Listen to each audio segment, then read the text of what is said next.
something I learned in combat in Iraq firsthand was just, dude, like, if you've never thought about something, you don't have any software for that, you are at a high, you're vulnerable to freezing. You're vulnerable to not taking good action. And so like when we were going into right into combat on multiple occasions, I would always tell my guys like, hey, like, what are you going to do when we get blown up? What are you going to do when we start taking fire? What are you going to do? I'm like, think about it now. Think about it now. And it was a scary thought for some of them, and then I remember one day, one of my boots, one of my Jundies, my new dudes was like, hey, well, we got blown up. And I remember he was like, well, Wait, blown up? Is that like IED blown up? yeah, IED. We hit an IED, man. We got rocked. Oh, And I Jesus. remember he was the one arguing with me, and he was like, he's like, geez, when are we gonna get blown up? He's like, if we get blown up. And I'm like, no, man, like we're in an area of operation where 80% of our IEDs are victim initiated, man. You need to come to grips with the fact that it's going to happen. And when it happens, you need to know what you're going to do before it happens and think about it right now,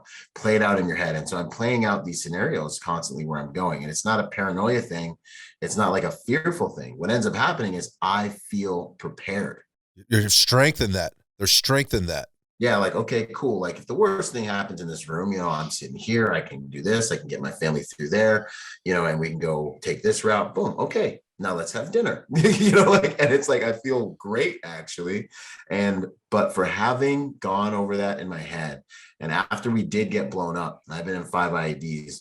After we did get blown up, he came to me afterwards and he's like, hey, Corporal, I did exactly what I thought I was going to do when it happened, because I thought about it before it would happen. Thanks. And he was thanking me so much because he would have been the guy that would have froze, because he was the most psychologically averse. He had the most like cognitive dissonance about it.